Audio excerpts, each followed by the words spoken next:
All right, next we're going to look at bromothymol blue. Bromothymol blue is also a chemical acid-base indicator, so we're going to put a couple drops of bromothymol blue into each of our 5 solutions. You'll notice here that I've swapped out my solutions. I had to do that because when we added phenolphthalein, it changed the colors of some, okay? So we kind of had to use some new solutions here so that when we add bromothymol blue, we'll know that that color change that we observed just came from the bromothymol blue.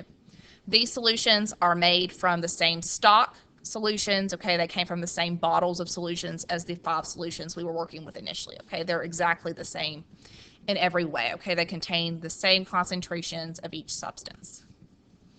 All right, and so let's review what bromothymol blue does, okay, when added to different types of solutions. So when you add bromothymol blue to an acid, that acidic solution will turn either a red, orange, or yellow color.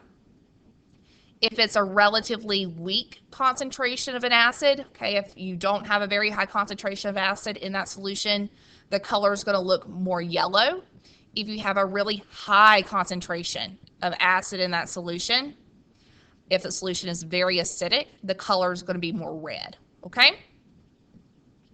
If you add bromothymol blue to a neutral solution, the solution will turn green, okay? Bromothymol blue is kind of a really dark, muddy looking green color in its natural state.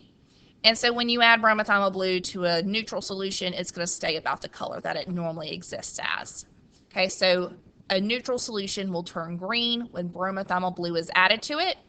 And then finally, a basic solution will turn blue when we add bromothymol blue to it. Okay, so bromothymol blue turns bases blue. So let's go ahead and get started by adding our bromothymol blue to each of our 5 solutions. Right, so we'll start with solution 1. I'm going to put in some drops of bromothymol blue. And so you can notice if there was a color change. I'm going to put my glove here so it'll be a little bit easier to see against this yellow background. Okay, so did the solution change colors? If so, what color did it turn? Okay, it's a very subtle color change here, but you should be able to see a little bit. All right, so that's solution 1. What color did solution 1 turn? All right, now let's look at solution 2. We're going to add some bromothymol blue to solution 2.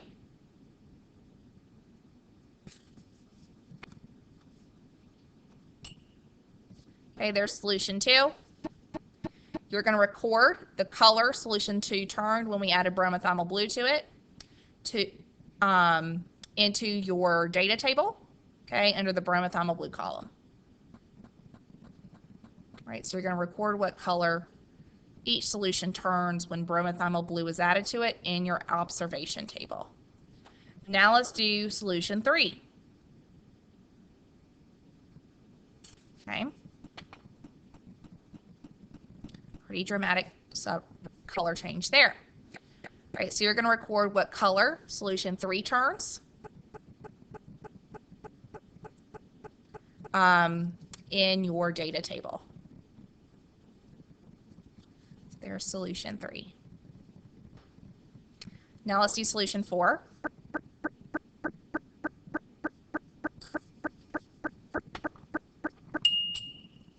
Okay, here's solution 4. You're going to record what color solution 4 turned when bromothymol blue was added to it into your data table. Okay, I'll put my glove there to kind of contrast this yellow background from the tray that I'm working on. And then it's also probably important to note the difference between the colors of solution 1 and solution 4, right? They look like they're pretty close in color from far away. But if you look close up, you'll see that solution 4 is a little bit darker in tone than the color of solution 1.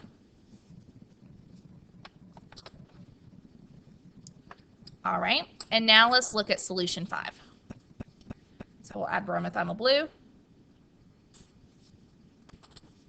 Okay. So there's solution 5. Okay. And so you're going to record that color that you observe in your data table.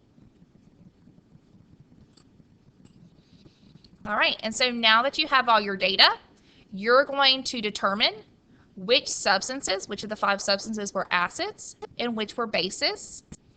And then you're going to use the reference pHs, okay, for the 5 substances you were provided to determine the identity of each of these substances.